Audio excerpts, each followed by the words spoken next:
Estudo Bíblico, 1 Reis 18, verso 1. Veio a palavra do Senhor a Elias no terceiro ano. O ano de estadia em Sarepta se completou e Elias retornou para apresentar-se a Acabe. A fome agora estava no auge. Tão calamitosos e devastadores foram seus efeitos sobre a vegetação de Israel que o gado já não encontrava mais local de pasto. Então Acabe partiu à procura de possíveis pastos.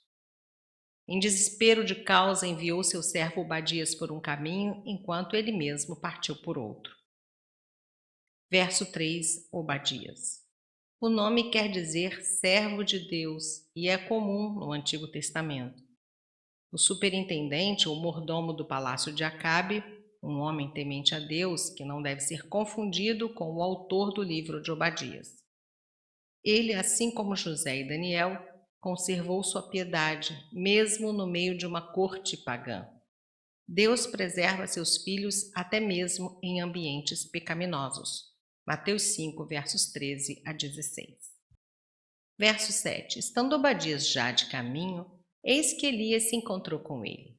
A duração da fome, de acordo com Lucas 4, 25 e Tiago 5, 17, foi de 3 anos e 6 meses.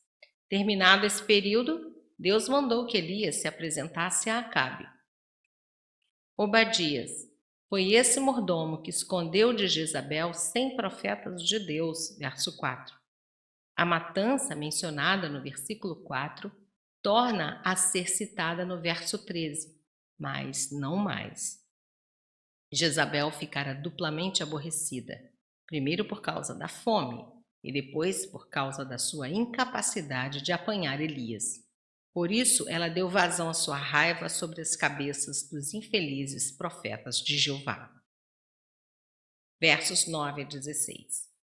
Porém, ele disse: em que pequei? Obadias protestou, dizendo que se fosse portador de tais notícias a Acabe, poderia lhe custar a vida, especialmente se o Espírito de Deus arrebatasse Elias. Seus temores não eram de todo desprovidos de base, conforme podemos verificar em 2 Reis 2, onde lemos que Elias foi arrebatado e levado para outro mundo em um carro de fogo.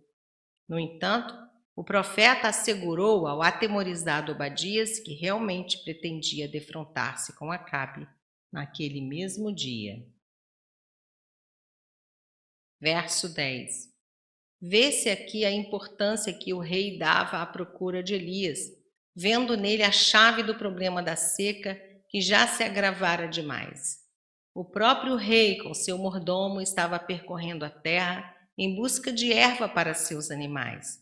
Versos 5 e 6. Segundo os costumes pagãos que o rei adquiriu de Tiro, capital da religião cananeia, a morte do feiticeiro quebraria o feitiço. Para os adoradores de Baal, era Baal que regia as forças da natureza, razão porque a luta contra alguém que profetizara uma seca teria de prosseguir até o fim. Verso 12. O Espírito do Senhor te leve. Esse tipo de arrebatamento não podia ser considerado improvável. Segundo Reis 2,16, Ezequiel 3,12 e 14, 8, verso 3, 11, verso 1, 43, verso 5 e Atos 8, 39. Se o profeta escapasse por um milagre, Obadias seria culpado de estar ajudando o profeta, e isso contra o rei. Ele já se arriscara muito, verso 13. Verso 17. Ó perturbador! Nota homilética: o pecador nunca reconhece que é ele mesmo quem perturba o seu próprio íntimo, sua própria saúde e seu próprio ambiente social. Sempre culpa a quem lhe desperta a consciência. E é por isso que a psicologia pagã, vendo as pessoas perturbadas por um senso de culpa, admite abolir toda a moralidade, julgando que com a ausência da lei moral, o pecado jamais preocuparia, uma vez que o ilícito passaria a ser lícito. Mas sendo Deus justo e o homem pecador, tal inversão seria uma aberração moral. O próprio Deus nos deu o senso divino da realidade do pecado e o escape eterno para dele nos libertar. A vida e a morte do seu próprio Filho Jesus Cristo, nosso Salvador. 1 João 1:7 e 2, versos 1 e 2. Verso 18. Seguistes os Baalins. A palavra hebraica Baal quer dizer dono, senhor e marido. No paganismo de Canaã, era o nome coletivo para expressar várias ideias que o povo fazia das divindades da natureza, que seriam os protetores de certas regiões, especialmente de bosques e montanhas. Alguns consideram-no deus das chuvas, outros um deus do fogo. Gradualmente, o nome se tornou um nome próprio. O Baal, o grande, deus da fertilidade e produção agrícola, adorado pelos cananitas e pelos seus sucessores, os fenícios. Essa adoração incluía os piores abusos sexuais e o sacrifício de vidas infantis. Jeremias 19:5. Jezabel, filha de um sacerdote rei de Tiro, era a grande incentivadora do restabelecimento do culto de Baal na Palestina, tendo conseguido tal progresso no assunto que provocara o desafio público e decisivo do profeta Elias. Verso 21. Verso 19. O Monte Carmelo é uma cadeia montanhosa que se estende uns 30 quilômetros na beira do vale de Jezreel ou Esdrelon e termina em um promontório que dá sobre o mar Mediterrâneo. Tinha caráter sagrado tanto para os israelitas como para os fenícios, e a abundante vegetação que o cobre chegou a ser no Antigo Testamento um símbolo de fecundidade e formosura. Isaías 35:2, Jeremias 46, verso 18 e Cantares 7, verso 5. Verso 21. Então Elias se chegou a todo o povo. Depois de reunir o povo de Israel, Elias apresentou-lhe o seu desafio. Até quando cocheareis entre dois pensamentos? Antes, até quando titubeareis entre as duas ramificações da estrada? Seja qual for a tradução escolhida, o significado é cristalino. A questão estava diante deles. Uma decisão definida tinha de ser tomada. Se Baal fosse Deus, Jeová tinha de ser renunciado. Se Jeová devia reinar como Deus, Baal e todos os seus cultos tinham de ser abandonados. Muitos em Israel foram provavelmente tentados a se comprometerem com ambos. Elias, que não deixava lugar ao compromisso duplo, viu claramente o caráter radical das duas posições e exigiu uma decisão definida. Homens assim sempre preferem as bênçãos divinas, apesar da impopularidade temporária com as massas. Verso 24. Fogo. O profeta do Senhor desafia os profetas de Baal na área em que eles pretendiam ser fortes, pois Baal era venerado como deus das tormentas e dos fenômenos meteorológicos. Em alguns relevos aparece como um raio na mão. Vide Juízes 2, verso 13. Verso 26. Manquejando. Aqui se descreve uma parte do ritual pagão em voga naquela época. Essas danças rituais, que às vezes incluíam contorções grotescas, eram frequentes no mundo antigo e ainda são em muitos dos povos chamados primitivos. Os falsos profetas caminhavam ao redor do altar, ajoelhando-se a cada passo, fazendo uso alternado dos joelhos. Verso 27. Ou a dormir e despertará. Alguns intérpretes veem nessas palavras de Elias uma alusão sarcástica ao mito fenício, segundo o qual Baal, o deus das chuvas, morria e voltava a viver de acordo com o ciclo das estações.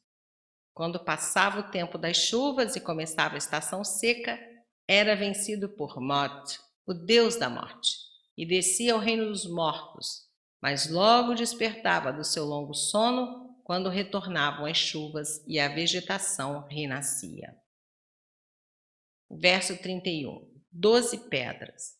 Esse ato é uma condenação simbólica e profética da divisão das tribos, todas elas pertencentes a Deus.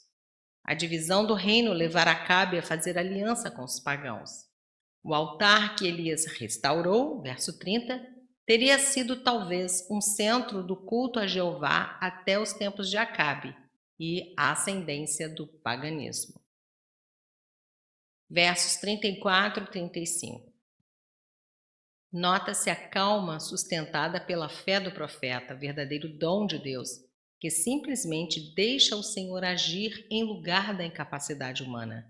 2 Coríntios 12, 9. Vê-se como o profeta fez os preparativos, sem sequer sombra de dúvida da resposta divina, possuindo uma fé que, se necessário, poderia esperar horas sem temor e já sentindo o júbilo da vitória. Verso 27. Nas coisas eternas, o esforço humano não tem valor, mas sim a obra de Deus, aceita pela fé. Romanos 4, verso 5. Água. Teria vindo de um poço ou do mar que fica perto do Monte Carmelo. Verso 40. Ali os matou. Esta decisão de Elias tem sua explicação na lei deuteronômica, que obrigava a exterminar todos aqueles que arrastavam o povo pelo caminho da idolatria e da infidelidade ao Senhor.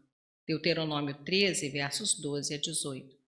Este ato ofenderia a sensibilidade do homem moderno, visto que estamos na era da graça de Cristo.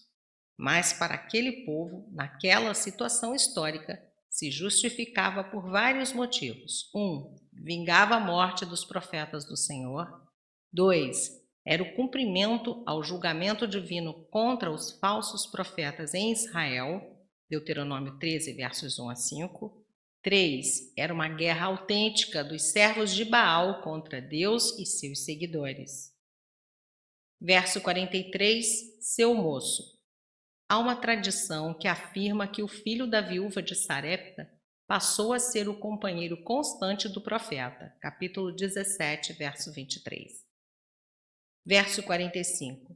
Jezreel. Cidade situada no vale com o mesmo nome, próxima ao Monte Gilboa. Parece que era uma segunda capital de Acabe, ou talvez sua moradia de verão. Capítulo 21, verso 1. A capital central era Samaria. Capítulo 16, verso 24 e 20, verso 43. Verso 46. Correu. A distância percorrida era de cerca de 25 quilômetros e tinha de ser percorrida em alta velocidade para acompanhar o carro real. Trata-se de um milagre de sustento sobrenatural, mais um sinal da presença de Deus.